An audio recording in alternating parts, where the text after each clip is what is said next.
de José, de Judas y de Simón. ¿No están también aquí con nosotros sus hermanas? Y se escandalizaban de él. ¿Sabe quién se escandalizaba? La gente y los hermanos de él. Y andaban buscándolo, le decían al Señor, ¿sabes? Porque, y la gente le decía que estaba mal de la cabeza, y los hermanos se lo decían también, y no le creían. Así que ahí aparece este Jacobo, hermano de Jesús. Aunque la primera relación concreta de Santiago con esta carta, fíjense, no surge hasta los días que mencionamos de Orígenes, en la primera mitad del siglo III, pero Orígenes es quien lo cita por primera vez en su comentario de su evangelio, del Evangelio de San Juan. Y es a este Santiago a quien se le atribuye tradicionalmente esta epístola. También es a él a quien la Iglesia Católica Romana definitivamente le atribuye la carta, puesto que en el año 1546, ¿se acuerdan cuando lo de Lutero, que se levantó todavía este problema? Entonces se tuvo que hacer un concilio en Trento, discutieron este asunto, y ahí la Iglesia Católica estableció que ese libro de Santiago es canónico y que fue escrito por un apóstol, y quedó sin lugar, ¿verdad?, a más discusión, resuelto para siempre. Y ahí nosotros tenemos ese libro que está, ¿verdad?, nos es muy de mucha bendición. Ahora, los evangelios, como dijimos, mencionan a Santiago como uno de los hijos de María, la madre de Jesús, Mateo 13:15 y Marcos 6:3, que es la cita que está ahí. Así que ese Santiago era uno de los hermanos de Jesús. Posteriormente, yo no sé si después, cuando lo venga el pastor, ustedes quieran discutir un poquito el asunto del término hermanos, que la Iglesia Católica pues dice que eso es lo que quiere decir, son primos, ¿no? Pero obviamente hay tantos textos, ¿verdad?, tan fuertes, que no hay forma, ¿verdad?, de cómo uno pueda extrapolar eso y llevarlo a esos niveles. Pero eso pudiéramos tal vez trabajar un poquito, pero habría que entonces entrar, ¿verdad?, más a fondo, y yo por lo menos no tengo notas para eso. Pastor, con permiso, por ahí dice hijo de María. Sí, dice bien claro. No dice el sobrino de María.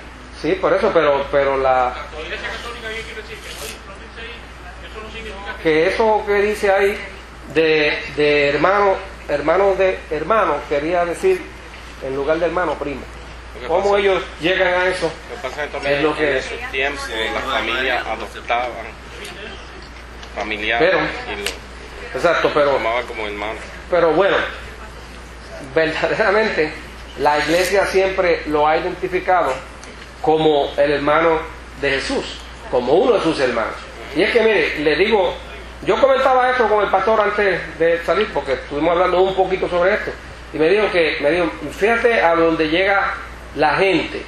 Todo esto es por decir, ¿verdad?, pues el nacimiento virginal de Jesús, y que María se mantiene virgen perpetuamente, que es una teología, ¿verdad?, de la Iglesia.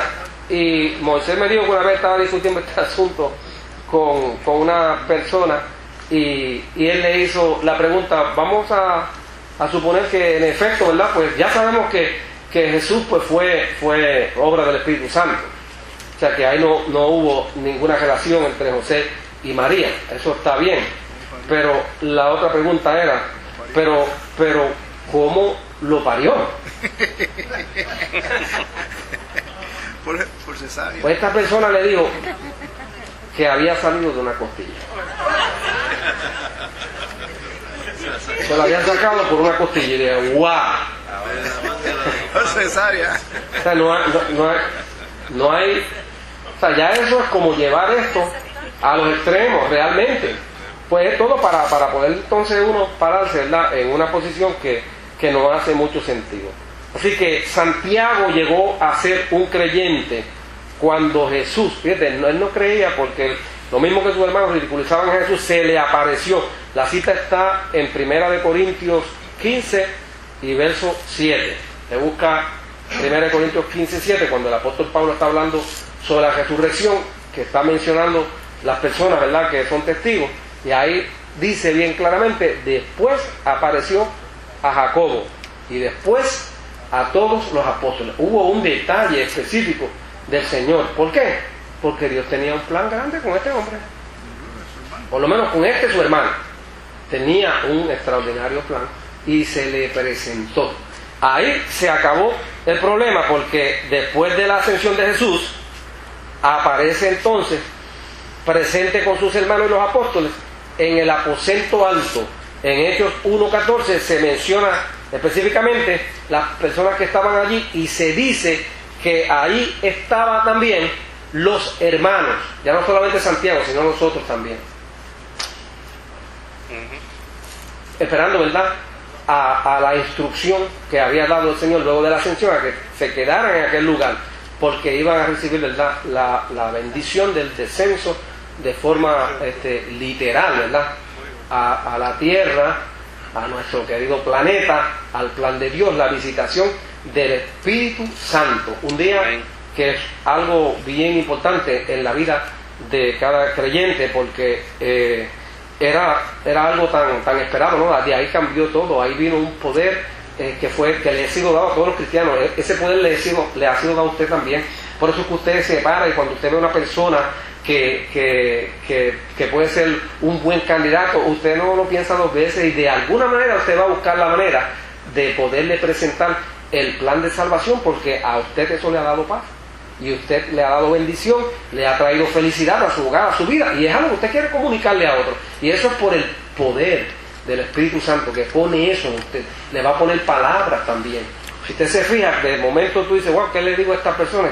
Y de momento tú te encuentras dando unos testimonios y haciendo unos planteamientos. Ese es el Espíritu Santo. O sea, que este evento del Espíritu Santo era importantísimo, porque era el nacimiento de la iglesia. Es la promesa que Dios había hecho al hombre allá en Génesis 3:15.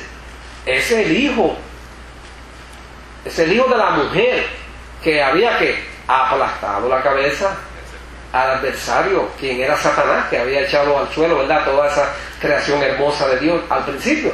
Pues ahí se está cumpliendo, y eso es algo importantísimo para la iglesia. Ese es un momento, no es solamente la llamita, ni las lenguas, ni todo lo que se dio, que era importantísimo, es que era la visitación, la promesa, el cumplimiento de la salvación y de la redención al hombre y a la humanidad.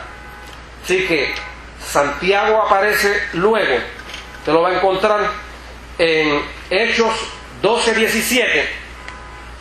Vamos a ir a Hechos 12:17 para que usted vea que ya Santiago aparece entonces tomando el liderato cuando Pedro fue liberado de la prisión. Vamos a esa cita, pero él, haciéndoles con la mano señal de que callasen, les contó cómo el Señor le había sacado de la cárcel, y dijo: haced saber esto a Jacobo y a los hermanos, y salió y se fue a otro lugar. Quiere decir que ya aquí nosotros vemos, ¿verdad?, cómo Pedro está dándole esa preponderancia a Santiago, sin dándole esa responsabilidad. O sea, ya Santiago se le ve entonces como una persona que había sido completamente cambiada, y no solamente completamente cambiado, sino al frente de la iglesia. Más adelante, en Hechos 15:3, en el famoso concilio de Jerusalén, que se dilucidó qué iban a hacer con los gentiles, ¿verdad?, que se estaban convirtiendo. ¿Qué hacemos ahora con esta gente? Ahí en Hechos 15:13 nosotros vemos que es Santiago quien es reconocido como cabeza de la iglesia.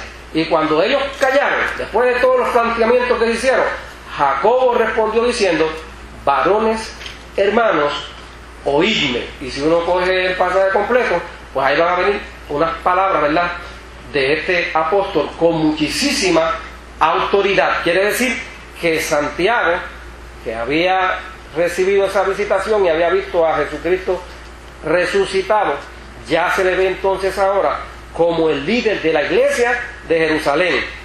Más adelante también